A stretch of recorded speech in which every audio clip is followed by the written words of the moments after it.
esta mañana estamos muy, muy contentos de poder seguir analizando lo que fue el debate de anoche y abrir perspectiva. Es por eso que tenemos al señor, ya un habitué, que lo quiere mucho además.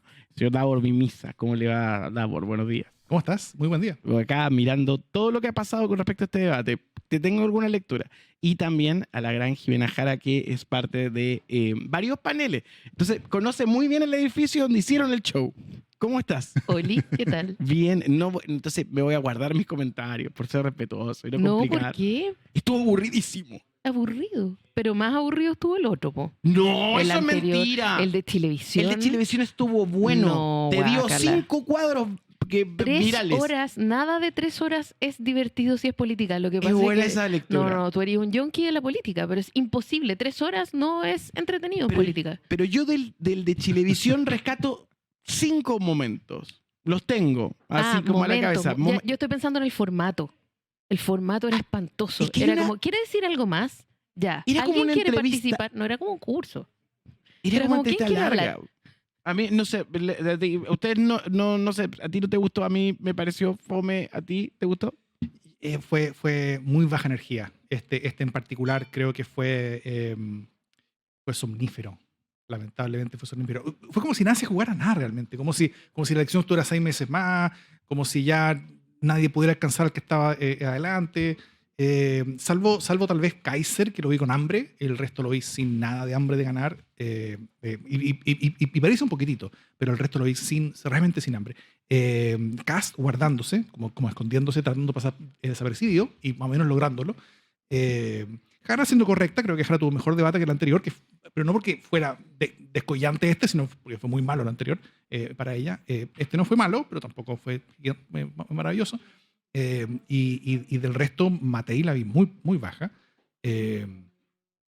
Y poca energía. Meo fue dramático, fue pésimo. Ya, pero yo encuentro que hay que diferenciar entre la energía del debate como por los debatientes, que ahí yo estoy de acuerdo. La otra vez venían todos como en sustancia, ¿no? Como que Evelyn Matei se había tomado una floxetina, venía así, pero chiquillos, tenemos un país maravilloso. ¿Dónde estaba esa Matei? ¿Dónde estaba Celebremos esa lo Matei que ayer? somos, ¿Dónde estaba? ¿no? Un mismo equipo. Ya, ¿no? Y ahora estaba como, sí, efectivamente, era tarde, le hacía falta un café.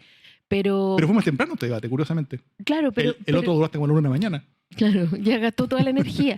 Pero yo creo que efectivamente los participantes ayer estaban muy guardados, muy cuidados y aburridos. Pero creo que el formato era mejor este. No sé. Eso creo yo. ¿Cachai? Como que es que no puedo, porque como junto con trabajar en política soy periodista, entonces no puedo dejar de pensar en los formatos. Es que sabéis que sobre el formato, a mí lo que me gustó del de Chilevisión fue esa lógica media videojuego, de tener el tiempo en la esquina, irse como turnando en todos los eventos, y en cambio esto tuvo momentos de pregunta-respuesta que fueron interesantes cuando incluso se da una dinámica que uno podría decir que es perniciosa por parte de Meo, pero es entretenida, de jugarle a Iván la carta del periodista. Iván mantiene la calma, como generalmente lo hace, y le plantea de vuelta que no va a entrar a discusiones porque no es el protagonista. Y digo, bueno, entonces no hagamos ningún debate, mandemos una carta por correo y que nos mande la respuesta por correo y cumplimos el show. Tú dices que cada uno podría haber mandado un video Es en formato horizontal. Es que eso Haga un video en formato horizontal. es como una tarea de colegio. Y con eso cumplimos, porque esa cosa tan compuesta creo que le quitó dinamismo al producto. Pero tuvo este espacio como de ya, cada uno tiene un minuto, jueguen, básicamente. Y cuando se le acaba su minuto, se le acabó su tiempo, ¿no es cierto? Pero entonces jueguen y cada uno vea cómo lo hace. En el anterior creo que supieron más inteligentemente cómo hacer eso. En particular Meo, que él esperaba que todos hablaran y cuando después solamente le quedaba tiempo a él se dedicaba a pegarle a Jara, ¿no es cierto? En el día anterior. En este como que se dedicó a pegarle a Kast, pero usando menos esa herramienta. Yo, de hecho, en la primera sección vi cuando todos se quedaron sin tiempo, excepto Matei. Y Matei tenía 30 segundos, mientras como Kast tenía como 3 segundos, algo así. Y justo era el momento de la pausa, y después se iba a la franja, o sea, una pausa de 20 minutos. Y yo decía, acá Matei tiene como esto preparado, y ella esperó este momento para guardar sus segundos, para pegar acá, dar su gran golpe, y que nadie le pudiera responder hasta 20 minutos después, dejando instalada una cosa importante, como la canción como del musical, antes de irse como el intermedio, ¿cachai? El momento glorioso de ella, y no lo aprovechó. Y no hizo nada. Y yo dije, no, acá no hay hambre, no hay ganas, no hay utilización inteligente del formato y las oportunidades que te abre. Ahora, sí hay que admitir, no sé si están de acuerdo, que hubo la utilización por parte de los candidatos de sus agendas. Por ejemplo, no sé si tenemos ahí el audio del segmento de Franco Parisi, quien habla del batallón evangélico. Sí.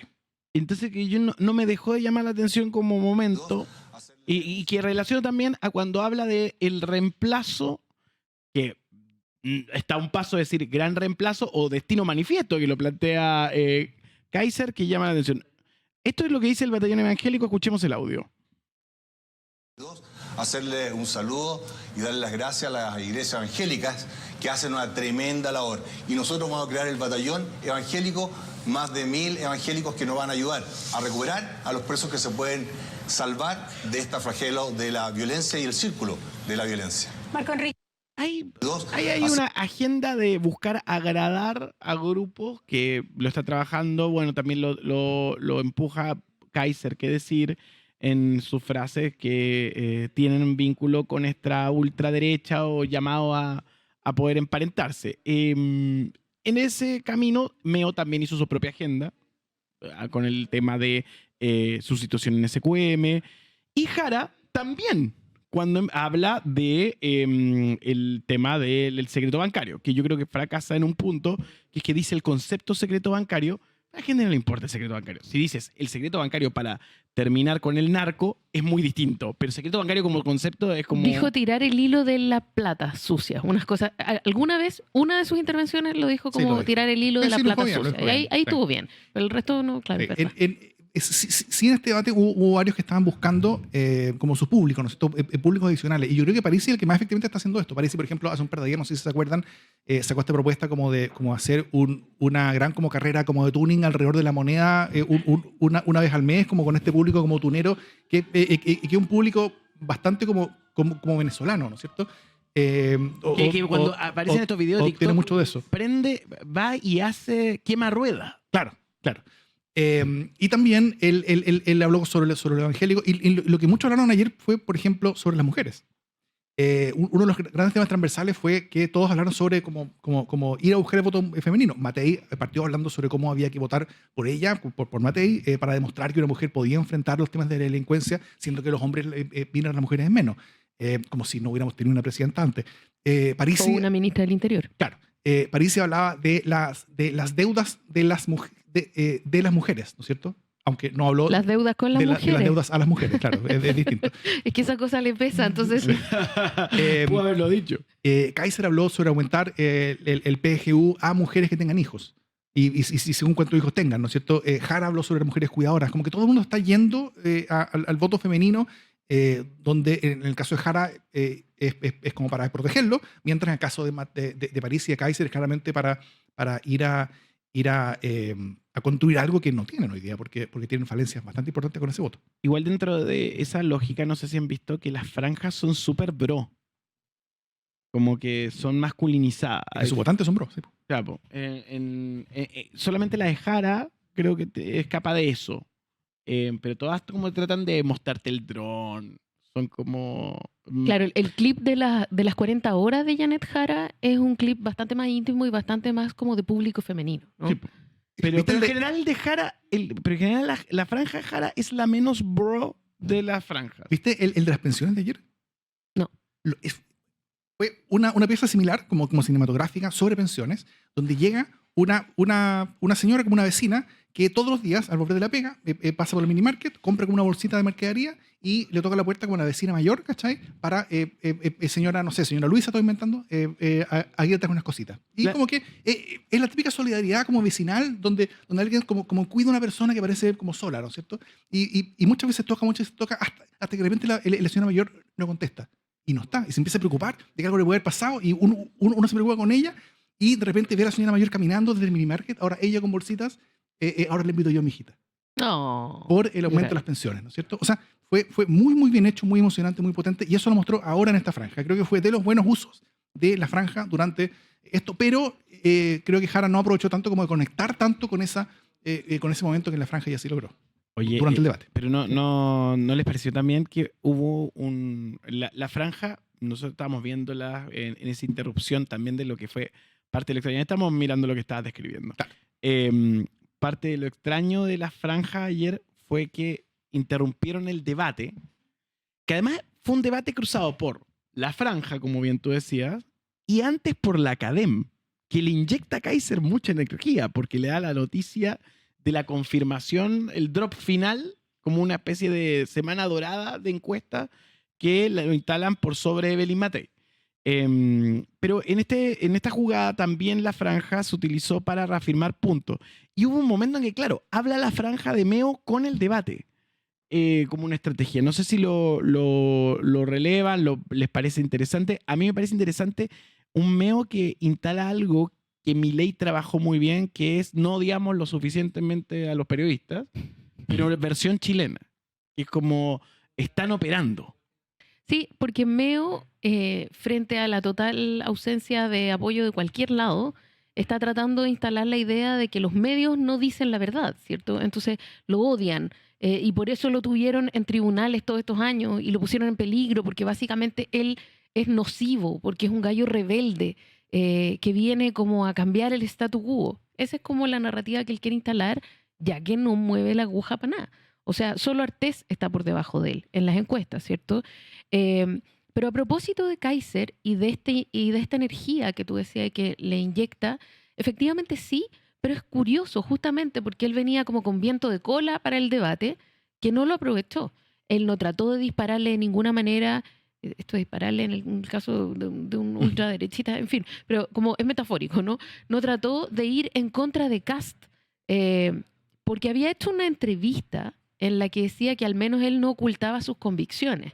Y eso parecía súper claro, como cocinado contra Kast. Y sin embargo, en el debate, cuando le preguntan por esa misma entrevista, él dice, no, yo no lo estoy personalizando en nadie, ¿no? Entonces como que le saca el trasero a la jeringa. Y yo creo que están los tres candidatos de derecha muy cuidando las formas, ¿cierto? Porque después vienen las negociaciones. Entonces, es muy curioso, para mí es muy curioso, por ejemplo, que Evelyn Matei no haya ido más frontalmente. Y también es curioso para mí que Kaiser no haya ido más frontalmente, porque ellos dos están empatando, pero todavía hay una cierta apertura. Entonces, esta cosa tan cuidada, me parece a mí que es una oportunidad desperdiciada concretamente para ellos dos, porque ¿quiénes eran los que más arriesgaban? Justamente estos dos candidatos que hoy día están entre ellos empatados y que todavía hay una posibilidad de que alcancen a Kast. Por eso el momento más esperado del debate era, porque según los sorteos, a Matei le tocaba hacer una pregunta a Kaiser. Y ese es el momento más esperado, porque entre todos los momentos, entre todas las preguntas, entre todos los pareos que sacaron los sorteos, ese era el más noticioso, por eso mismo, por lo que dices. Y yo creo que mucha gente esperaba que Matei usara eso como un momento. Y al final lo que ella hizo fue hablar sobre sus propuestas de salud, si no me equivoco, y le preguntó a Kaiser cuáles eran las suyas. Una oportunidad perdida. También me llamó la atención cómo se generaron como una especie como de duplas tácitas, o explícitas incluso quizá.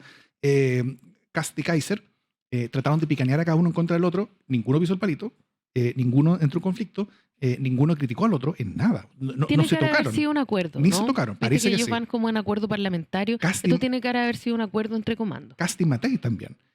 Puras flores. Usted, Kast Matei, usted que fue tan bueno en el trabajo, que consiguió tanto empleo, a diferencia de otros, dice, ¿cómo quiere llegar al pleno empleo? ¿Cuáles son sus propuestas para ello? Y básicamente le dijo, tú ya no eres una amenaza para mí. Claro, pero es que es bien loco porque para mí lo increíble es que Evelyn Matei entre también en ese juego, porque Claro. es ella la que se posterga cuando entra en ese juego, es el que va adelante, al que le conviene el pacto de no agresión. A ella también le preguntan por eso mismo. Cuando le preguntan si el comportamiento de Kast después del yo te perdono, unilateral y bien explicable yo te perdono a Matei Kast en el ENADE, si Kast había estado a la altura después de eso.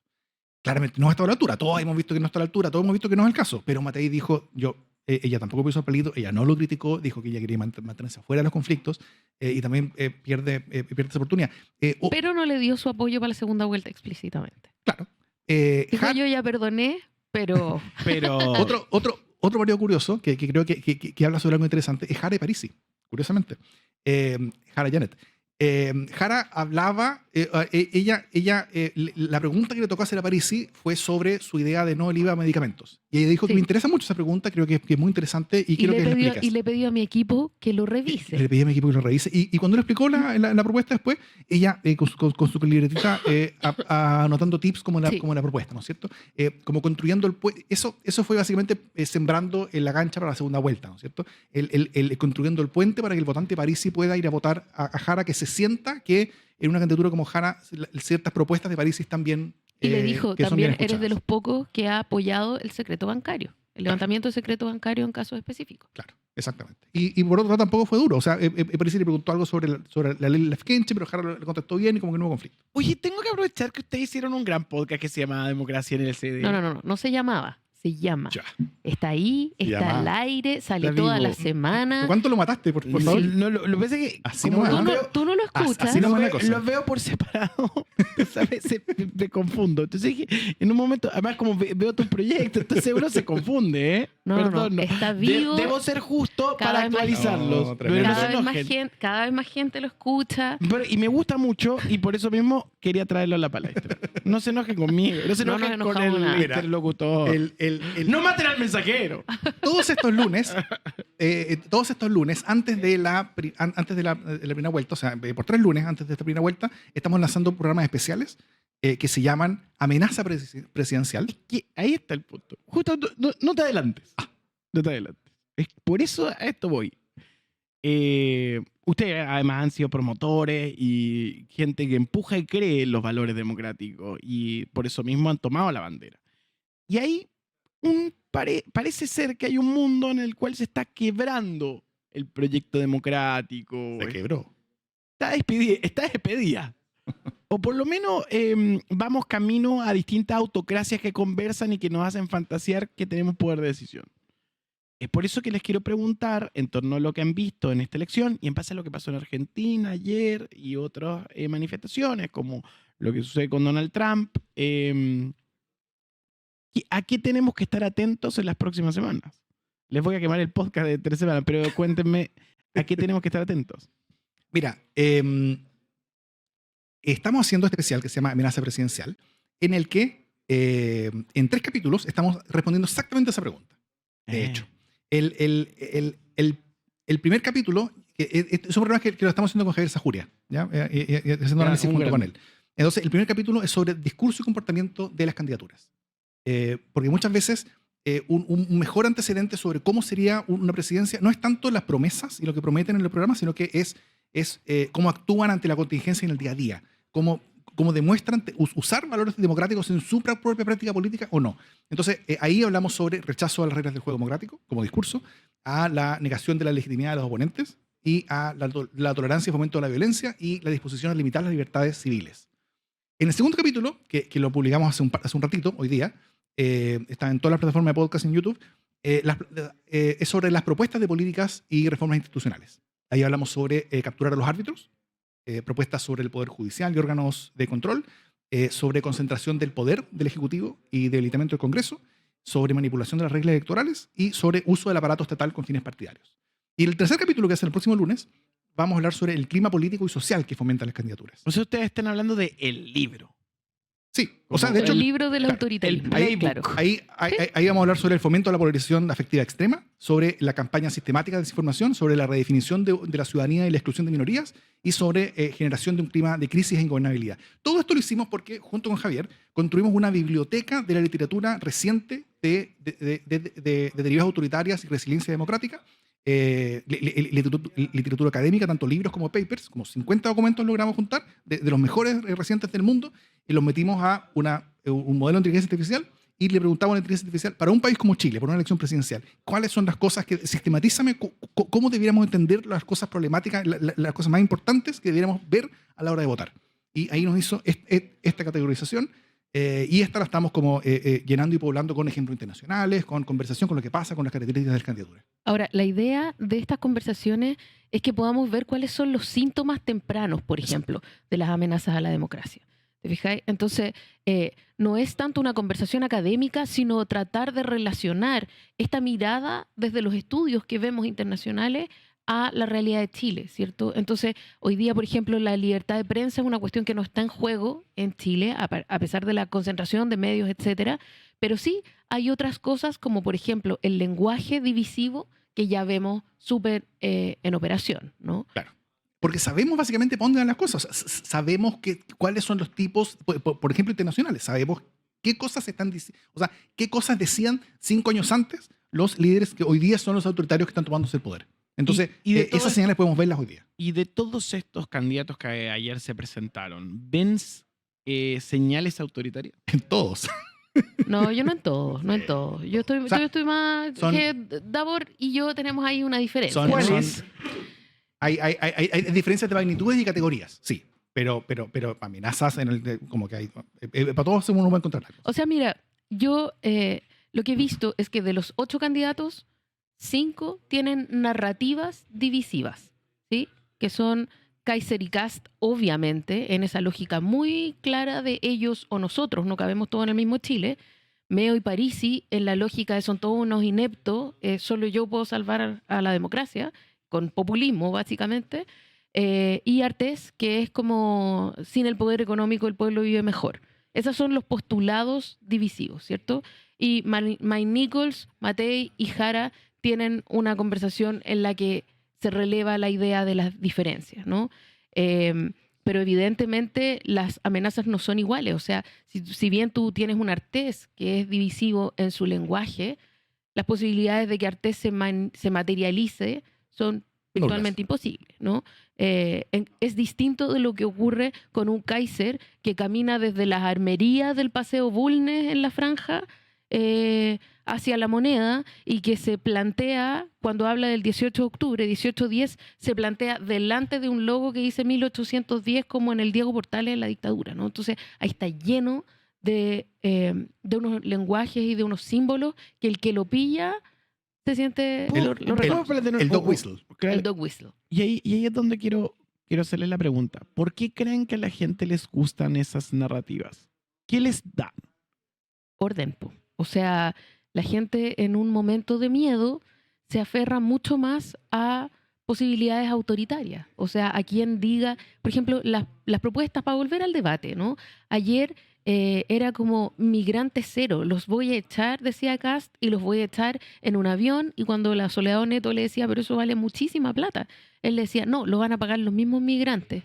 ¿Qué posibilidades hay de que ocurra una cuestión así? Cero. Pero a la gente le gusta ver esta voluntad de que se acabó la chacota, Pero ¿no? hay una cosa que también uno olvida, y es que en relación al enemigo migración, hay una presencia, Claro. como está ahí. No, es un evento, a ver, digamos que voy a plantearlo en otros códigos. Es como cuando estaba en los 90, yo me acuerdo que era chico, el enemigo del aluvión, por la imagen del aluvión cruzando el barro en la ciudad. Entonces tú siempre sentías que podía llegar la posibilidad.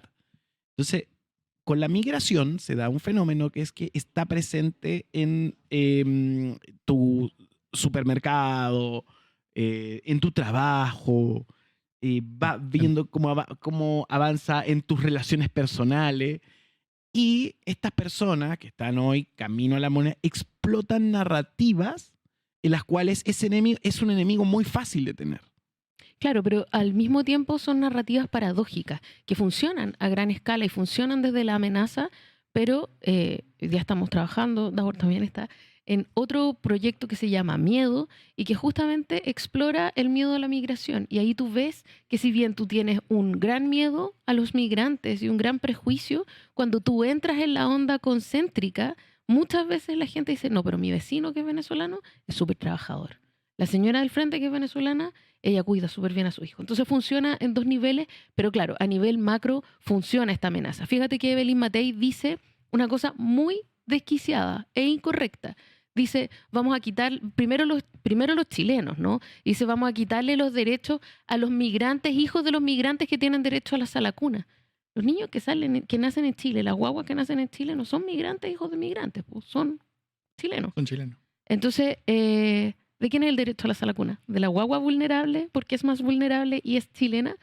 ¿O de la mamá? de llevar a esa guagua a la sala cuna. Entonces ahí hay una discusión que viene y en la que artificialmente se hace pasar por migrante al niño que nace en Chile. Hay que tener ojo también de que en la evidencia internacional lo que vemos más normalmente es que estos discursos de generación de miedo sobre el migrante son más efectivos mientras las poblaciones están más lejos de los migrantes. En los lugares, por ejemplo, en Europa, donde ese tipo de discursos tiene más efecto electoral, son justamente las poblaciones más rurales, donde hay menos migrantes, ¿no es cierto? En las grandes ciudades, donde se acumula la migración en Europa, sobre todo, bueno, en Chile también, al menos en el caso europeo y en el caso norteamericano, es donde este efecto, donde menos efecto tienen estos discursos de generación de miedo. Donde más lo tienen son en pueblos pequeños donde no hay nada, donde no hay ningún migrante. O sea, este discurso como que termina chocando con la realidad. Cuando tú te rozas con personas que son distintas, tú terminas teniendo una visión en general, no siempre así, pero en general, en promedio, menos temerosa sobre ellas. Hay menos efectividad para generarte miedo con respecto a una persona que tienes al lado. Pero si esa persona está lejos, sí. ¿Y qué pasa con la fuerza evangélica dentro de esta conversación? Porque me parece que es interesante lo que plantea Parisi, como el batallón evangélico. Sí, o sea, Parisi siempre ha sido muy bueno para captar movimientos que van creciendo y subirse a esa ola, Es ¿no? un trendsetter. O sea, pero el 2019 ya Kast hablaba de los evangélicos. O sea, entonces, en el debate que tuvo con Piñera el 2017, él tenía dos grandes aliados, la familia militar y la familia evangélica. Y después del 2021, los temas valóricos los acompañó con el mundo evangélico, ¿cierto? Entonces, generalmente ha hecho match a partir de eso, pero la verdad es que hay un movimiento que tiene que ver con cómo se trabajan los temas sociales, en el que el mundo evangélico también es súper relevante. Y en el mundo popular, el mundo evangélico es importante y es cada vez más importante. Ahora Parisi los quiere para convertir a los presos, ¿no? Dice este batallón evangélico que son más de 1000, no es tanta gente, tratando de convertir presos, ¿no? Y que probablemente se corresponden con esta cantidad de gente, de organizaciones evangélicas que ya trabajan con presos, que ya trabajan con sacar gente de la droga, ¿no? Entonces hay una cantidad de organizaciones evangélicas que ya están trabajando y demás que son más de 1000. Esto, acá Parisi se parece mucho a lo que hizo muy exitosamente Trump, sobre todo en esta última candidatura, en su tercera candidatura, su segundo triunfo, donde fue a buscar públicos, ¿no es cierto? Él fue a buscar al Crypto Bro, súper explícitamente. Fue a buscar al mundo wellness, ¿no es cierto? Como de mujeres principalmente. Y tuvo mucho efecto, mucho éxito al apelar a estos públicos, hablando su lenguaje, hablando sobre sus temas. Y yo creo que Parisi es el único que lo está intentando siquiera acá en Chile. Y eso me parece curioso de que se haga menos. En ese camino creo que no hemos hablado de nada más y nada menos que Jimena Jara, sin parentesco con Janet Jara. Sin parentesco. Es que hay muchos Jara. Es Somos como millones. el otro día hubo... Es como buscar parentesco entre dos Muñoz. O González. Es improbable. Este país está lleno de González. Hicieron un estudio sobre eso hace poco, que está súper interesante, la Universidad Católica. Y ahí es donde hago la pregunta de la performance de la candidata hoy presente en el diálogo público por izquierda, que a mí me pasó esto, voy a partir los fuegos, me gustó mucho más que en el debate de Chilevisión. Estuvo mucho mejor. Mucho. Pero también las condiciones objetivas para ella eran mucho mejores. En el sentido, no es solo preparación, que sí, sino que también es que en el otro debate tenía 6 candidatos en contra de los 7, porque Mike Nichols no lo tenía en contra. Y a menos dedicado a ella. Pero tenía 6 candidatos, o sea, Meo estaba en su contra, Artés le alegaba porque había cambiado el programa y los 3 de derecha, o sea, como, give me a break. Hoy pasó un poquito más 5. desapercibida. Sí, claro. Y de hecho Meo como que se dedicó a Jara en el primer debate y ahora se dedicó a otras cosas. Como que A se dedicó a sí mismo, Valenzuela. claro. al periodista, claro. Al periodismo. Y además de eso, creo que bueno, no sé si además de eso o por eso, tal vez más bien, logró tener una actitud mucho más positiva, propositiva, logró poder concentrarse mucho más en las propuestas, quedó como una persona que manejaba granularmente muy bien las propuestas, tanto de ella como de los demás, Y yo creo que quedó bien, creo que no descolló mucho, creo que no ganó muchos votos más allá de los que tiene, pero defendió bien su espacio y yo creo que las personas que siguen a Jara y que están votando por ella, creo que eran bastante satisfechos con su desempeño. Sí, yo la verdad consideré que fue mucho mejor de lo que vi en Chilevisión y estuvo clara. También, como bien tú decías, no tenía la persecución en contra. Pero no puedo dejar de cerrar sin el fenómeno Porque yo, Kaiser. perdón, pero necesito decir algo sobre el debate. Dale. ¿Por qué las mujeres se visten de blanco? ¿Qué esta cosa como pseudo religiosa, como que se van a casar con Chile? ¿Por Pero qué un las poco. candidatas tienen que ser como novias? Espérate un poco que cuando partió Evelyn Matei no entró de blanco. Ah, parece que sí, que alguien caché Entró que de había hablado negro. como de negro. Y después se cambió de blanco. Que es como, you won't steal my thunder. Así como, como vamos a que poner mi chaqueta blanca, la que cha- por lo demás le queda estupenda. Pero ¿por qué tienen que vestirse de blanco? ¿Qué esta cosa como... ¿Qué La- resabio es ese? La vez anterior, bueno, es medio tachería, ¿no? Y no sé. Me pone nerviosa tanto asesor como de ropa, diciéndole vístete de blanco a las mujeres. Bueno, Bachelet también era blanco. También, sí, como también. Yo no voy a opinar Pero sobre fue, cómo la, se vistan las pero mujeres, fue, yo la, no me meto en ese pero fue la agujero. primera, po, ¿cachai? Ya, Bachelet se vestía de blanco y entonces... Inauguró un estilo. Claro. Para ir cerrando, no puedo dejar de preguntarle con respecto a Johannes Kaiser. ¿Qué es lo que ven que está pasando ahí en esa primaria de la derecha? ¿Y qué es lo que empuja a Kaiser que ha generado tanta tensión? ¿Qué fibra toca? Kaiser, bueno, ayer en el debate, Kaiser fue muy efectivo en decir la derecha soy yo, en decir la oposición soy yo. Él demostró hambre, demostró efectividad. Creo que sus intervenciones fueron compactas, fueron duras. Yo me imagino que su público quedó muy satisfecho con eso. Y más que eso, creo que la satisfacción sobre su desempeño se traspasó a públicos adyacentes, ¿no es cierto? A cierto mundo de París, a cierto mundo de Cast. Creo que fue el que mejor aprovechó la oportunidad del debate. Y si una persona creció con el debate, fue él. Yo creo que París también creció, pero Kaiser yo creo que fue el que más lo logró. De hecho, algo que me extrañó sobre su desempeño fue menos lo que él hizo y más lo que los demás no hicieron con respecto a él. Porque Kaiser va en alza en términos de expectativa, por lo que su programa y sus propuestas debieran tener crecientemente mayor escrutinio, ¿no es cierto? Tanto de los periodistas como sobre todo de sus rivales. Pero eso no pasó ayer. Y no está pasando, ¿no es cierto? Porque todos los problemas que tiene Kast con su programa, que son problemas reales, ¿no es cierto? En términos de políticas sociales, en términos de desorden, de responsabilidad fiscal, en todo eso Kaiser es peor. O sea, como que sus propuestas son peores, su equipo son aún peores. Es un desierto de responsabilidad fiscal lo que propone Kaiser, entonces, pero ni los conductores ni sus competidores convirtieron eso en tema, ¿no es cierto? Y me llamó la atención también cómo él se apropió incluso de la figura de los 30 años, ¿no es cierto? Los 30 años atacando a carabineros, 30 años dejando a las Fuerzas Armadas en situación de desmedro, 30 años atacando la estructura valórica de Chile, habló, ¿no es cierto? Haciendo los 30 años fueran suyos ahora. Eso me pareció curioso. Creo que fue el más agresivo y el más como valiente en términos de ir a tomar discursos ajenos y quedarse con ellos. Y con eso fue creciendo, fue fomentando el espacio como discursivo y emocional en el que su candidatura se puede desenvolver. Sí, yo creo que, o sea, coincido con eso. Creo también que él ha sido muy exitoso en reperfilarse, ¿cierto? De esta persona como gritona, descontrolada, salida de madre, que era como cuando youtuber, digamos, a una persona que es como un padre de familia respetable, que por otro lado. Entonces, y claro, y mi hija, y mi señora, y harto como papá de familia autoritario, que es como la figura clásica del conservadurismo.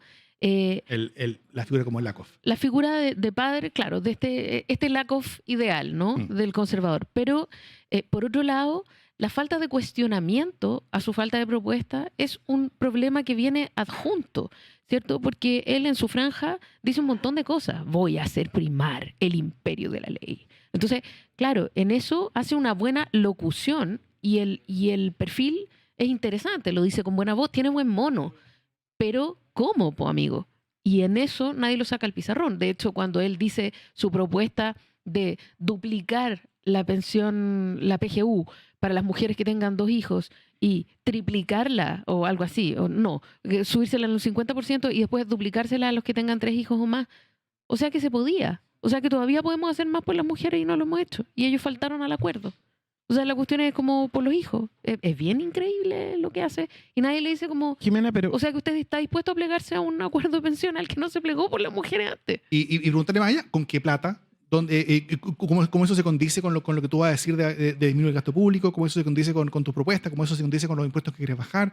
O sea, si es que hay un doble clic, todo esto se desarma. Tal como pasó con Kast, ¿no es cierto? Que parte de su baja en la encuesta tiene que ver con que Le dijeron, vas a arrasar con los beneficios sociales. Y él dijo, no, para nada. No los voy a tocar ni con el pétalo de una rosa. No puedes, no se puede hacer las dos cosas. Democracia en LCD presente hoy, Jimena Jara y Laura Misa. Recuerden buscar Democracia en LCD en Spotify para poder escuchar los especiales. Como nos han contado, están más vivos que nunca. Buenísimo. Y en Apple Podcast ya no también. damos por muerto. No, Creo que hay gente que está completamente conspirando en indignado. contra de Spotify, entonces también lo pueden buscar en otras plataformas. Tenemos un Sí, acuerdo toda la con plataforma de YouTube. podcast del mundo está Democracia en LSD. Y encumbrado en los rankings de escucha en Spotify también, en la categoría política en Chile. Así que nada, pues, escuchen, damos bastante contenido y sobre todo nos dedicamos a entregar el discurso y como la conversación sobre la contingencia, el análisis de la Muy contingencia a partir de cómo la política se divide entre izquierda y derecha, sino cómo la política se divide cada vez más entre la democracia versus sus amenazas. Y eso es lo que vemos hoy día en esta elección. Muchas gracias a los dos por este análisis que nos han regalado de la noche de debate en Chile.